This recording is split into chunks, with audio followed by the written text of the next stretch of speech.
आज इस कंटेंट में हम जानेंगे कि संस्पर्श विधि या संपर्क विधि के द्वारा सल्फ्यूरिक एसिड, जिसे गंधक का अम्ल कहा जाता है, अर्थात H2SO4 को किस प्रकार से बनाया जाता है, किस प्रकार का संयंत्र संस्पर्श विधि में उपयोग में लाया जाता है और किस प्रकार की अभिक्रियाएं यहाँ पर होती हैं, कौन सा उत्प्रेरक सल्फ्यूरिक एसिड के अधिक निर्माण के लिए सहायक होता है। तो आइए जानते हैं सल्फ्यूरिक एसिड को बनाने की संस्पर्श विधि या संपर्क विधि।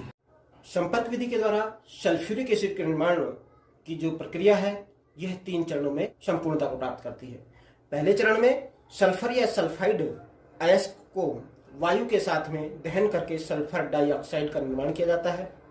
द्वितीय चरण में वेनेडियम पेंटाऑक्साइड या प्लेटिनम उत्प्रेरक की उपस्थिति में ऑक्सीजन के साथ सल्फर डाइऑक्साइड को अभिकृत कराकर सल्फर ट्राइऑक्साइड में परिवर्तित किया जाता है। और तृतीय चरण में सल्फर ट्राइऑक्साइड को सल्फ्यूरिक अम्ल में अवशोषित करके ओलियम, जिसे सधूम सल्फ्यूरिक एसिड कहा जाता है, का निर्माण किया जाता है। और अंत में इस सधूम सल्फ्यूरिक एसिड में जल की वांछित मात्रा को मिलाकर के सल्फ्यूरिक एसिड प्राप्त किया जाता है।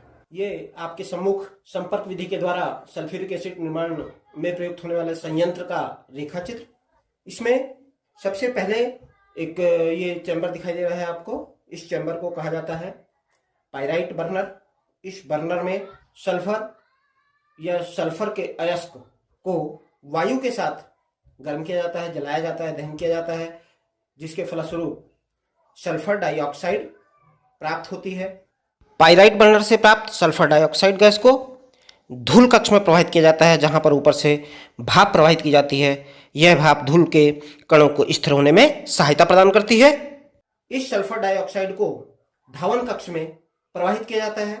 क्योंकि यह पाइराइट बर्नर से होकर के सल्फर डाइऑक्साइड आ रही है, तो यह गर्म होती है। इसको ठंडा करने के लिए और इसमें से अपशिष्ट पदार्थों को निकालने के लिए इसको कूलिंग टावर के माध्यम से धावन कक्ष में प्रवाहित किया जाता है। यह आपके सम्मुख धावन कक्ष।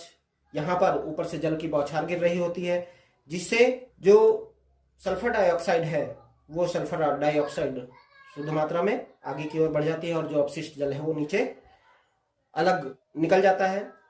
अब जो सल्फर डाइऑक्साइड प्राप्त होती है, इस सल्फर डाइऑक्साइड को ड्राइंग चैम्बर में शुष्कन कक्ष जिसे कहा जाता है प्रवाहित किया जाता है। यहाँ पर चैम्बर में ऊपर की ओर से सल्फ्यूरिक एसिड की फुहार गिर रही होती है, जो कि इस सल्फर डाइऑक्साइड में जो आर्द्रता होती है उसको अवशोषित कर लेती है और जो सल्फर डाइऑक्साइड प्राप्त होती है वह शुष्क होती है।